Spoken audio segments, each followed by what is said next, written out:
Dans cette vidéo, on va apprendre à construire des triangles rectangles. Il y a deux cas les plus fréquents. Le premier cas, on va rencontrer un triangle rectangle dont on connaît la longueur des deux côtés de l'angle droit. Dans ce cas-là, on verra qu'il est assez simple. Deuxième cas, toujours dans le cas d'un triangle rectangle, cette fois-ci, on connaît la longueur d'un des côtés de l'angle droit et la longueur de l'hypoténuse. Donc ce cas-là est un peu plus complexe, donc on prendra un peu plus de temps pour le deuxième cas. C'est parti pour le premier cas, on va travailler sur un exemple. Dans le premier cas, on me demande de construire un triangle ABC rectangle en B tel que AB égale 5 cm et BC égale 10 cm. Alors, les mots importants dans cet énoncé, c'est bien sûr triangle et, attention, rectangle. Mais si on dit rectangle, on ne peut pas savoir en quel point est l'angle droit, rectangle en B. Donc, on précise toujours en quel point un triangle est rectangle. Ça veut dire qu'en B, j'aurai l'angle droit. Étape très importante, je construis une figure à main levée. Je sais que mon triangle est rectangle, donc là, ma figure à main levée va ressembler à un triangle rectangle. D'accord? Je code tout de suite l'angle droit. Donc, je fais le petit carré et je reviens à l'énoncé. Mon triangle ABC est rectangle en B.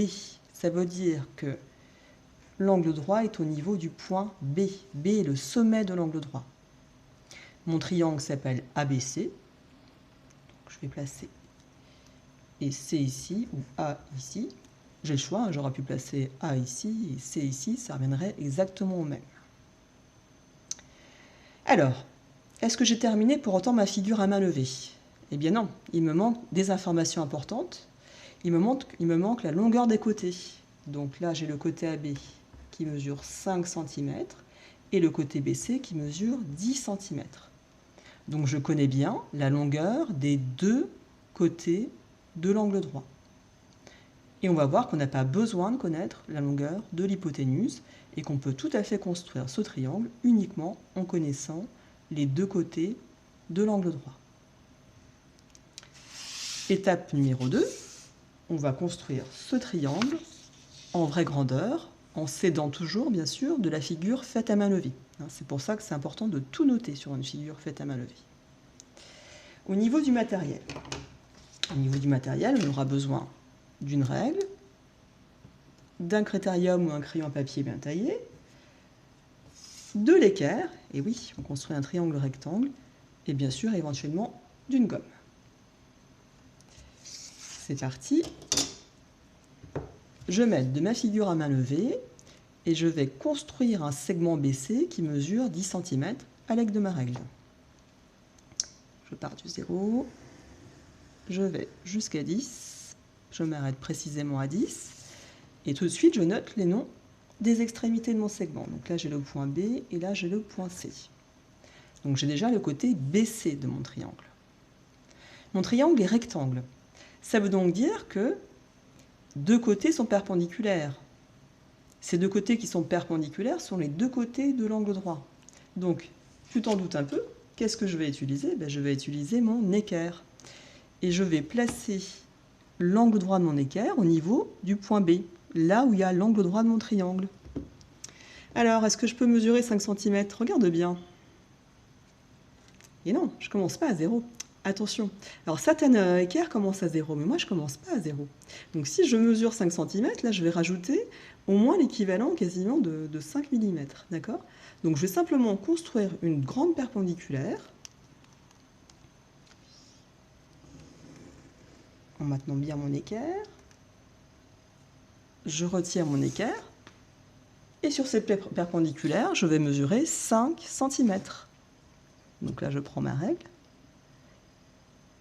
D'accord, je peux partir de 5 et aller à 0. Ou si tu préfères, commencer à 0, aller à 5. Alors là, pour moi, c'est plus commode de partir de 5 et d'aller à 0. J'ai bien 5 cm, je mets un petit repère. Et là, j'aurai le point A. Pour terminer mon triangle, il suffit que je rejoigne le point A et le point C, comme ça j'aurai le côté AC. Il faut bien prendre le temps de bien positionner sa règle, même anticiper un peu l'épaisseur du crayon à papier. Avec l'expérience, on anticipe toujours un peu l'épaisseur, voilà, hop. Alors, mon triangle, il est terminé, mais par contre, j'ai pas mis les codages, j'ai pas mis les longueurs des côtés. Alors, mon triangle est rectangle en B, je code l'angle droit avec un carré. Le côté BC mesurait 10 cm et le côté AB mesurait 5 cm. Je ne vais surtout pas gommer la perpendiculaire en B. Ça montre que j'ai réfléchi, hein, d'accord, que j'ai bien une perpendiculaire au côté BC. Et j'ai bien positionné mon point A à 5 cm du point B. Voilà, pour ce triangle, c'est terminé. On a parlé d'un deuxième cas. Le deuxième cas, c'est lorsque l'on connaît la longueur d'un des côtés de l'angle droit et la longueur de l'hypoténuse. Peut-être un petit rappel de vocabulaire, l'hypoténuse concerne uniquement les triangles rectangles.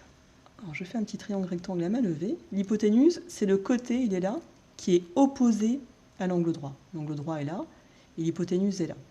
Tu te rappelles d'ailleurs au passage que c'est le plus grand côté dans un triangle rectangle. Alors, lisons un peu l'exercice. On nous dit, construis un triangle HIK, rectangle en K, tel que KI égale 5 cm et HI égale 7 cm.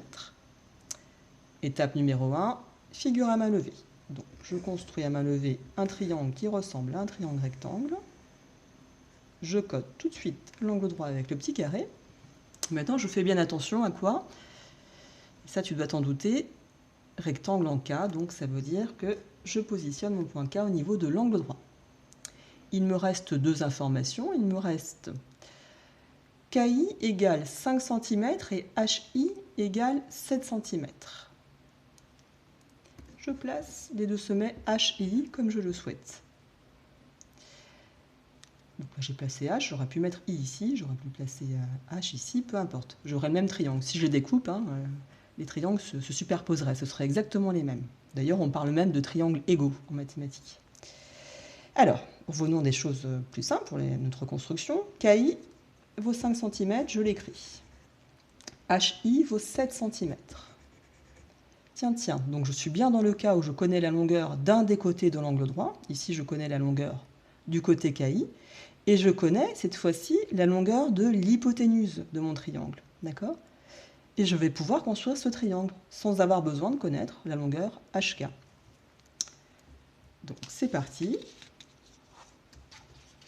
On va construire ce triangle rectangle à main levée, en vraie grandeur, à l'aide de la figure à main levée. Pour le matériel, je vais avoir besoin d'une règle, bien sûr.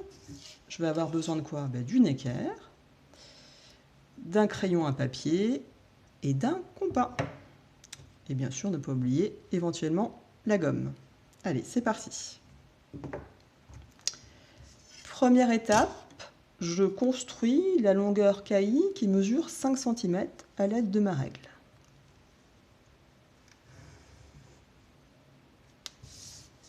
Je note les noms des sommets.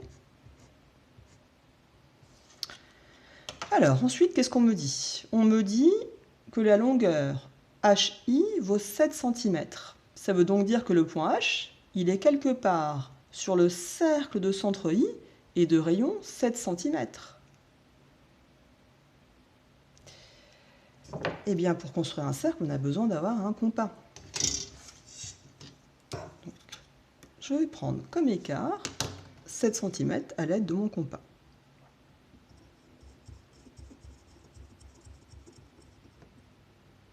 Voilà, j'ai bien précisément 7 cm. Donc je sais que le point H, il est sur le cercle de centre I, donc je mets la pointe du compas en I, sur le cercle de centre I de rayon 7 cm. Mon point H, il peut être partout par là. Tiens, je vais même construire le cercle en entier pour une fois. Il est quelque part là. J'ai une infinité de points pour l'instant. Un cercle, c'est une infinité de points, et là, je ne sais pas où est mon point H. Donc, bon, ben, je laisse mon cercle. Qu'est-ce que j'ai comme autre information? Parce que pour l'instant, je ne peux pas placer mon point H. Eh bien, je sais que mon triangle, il est rectangle. Il est rectangle en K. Donc ça veut dire que le deuxième côté de l'angle droit va partir à la verticale. Et pour construire un angle droit, on prend son équerre. Donc je positionne l'angle droit de mon équerre le long du côté KI. Et je vais construire une grande perpendiculaire pour aller croiser mon cercle. Tiens, au passage, j'aurais pu décider de le croiser en bas. Hein. Ça, je vous l'avais déjà dit en classe. Hein. Il y a toujours un frère jumeau dans les triangles. On n'en choisit qu'un seul. C'est vrai que je n'avais pas dit dans la première vidéo pour pas compliquer. Mais en fait, il y a souvent deux possibilités. D'accord? Donc là, j'ai décidé de lui faire la tête en haut. Ceux qui veulent lui faire la tête en bas, vous pouvez. Hein, c'est pas interdit. Donc je fais une grande perpendiculaire. Surtout, je ne m'arrête pas au croisement. Je continue franchement. Un point, c'est le croisement de deux lignes. Si je m'arrête pile au croisement, je ne vais pas le faire apparaître, mon point. Là, je l'ai, mon point. Je l'ai obtenu, on dit, par construction. Il s'appelle comment, ce point-là? Ben, il suffit de regarder la figure à main levée. Il s'appelle H. Alors j'ai dit on l'a obtenu par construction parce qu'on n'a pas besoin de connaître la longueur HK. On obtient le point H par l'intersection de cet arc de cercle. Alors c'est pour ça qu'au passage, on n'est pas obligé de faire tout le cercle. Là, c'était juste pour vous montrer qu'il y aurait une deuxième possibilité. Donc, le point H, je l'obtiens par construction. C'est le croisement, l'intersection de mon arc de cercle et de ma perpendiculaire. Qu'est-ce qu'il suffit que je fasse pour terminer mon triangle? Eh bien, il suffit que je relie le point H au point I. Voilà, je sais que cette longueur fait 7 cm, hein, d'accord? Je suis bien là sur le cercle de centre UI de rayon 7 cm. Je note mes 7 cm. Attention, je n'ai pas codé mon angle droit. Et il faut que j'indique aussi mes 5 cm. Voilà. Donc, j'ai mon hypoténuse HI qui mesure 7 cm, le côté KI 5 cm. Je ne gomme surtout pas mon arc de cercle, voire le cercle tout entier si tu le souhaites, il n'y a pas d'interdit. Et bien sûr, ma demi-droite, là, ma perpendiculaire. Voilà, c'est terminé.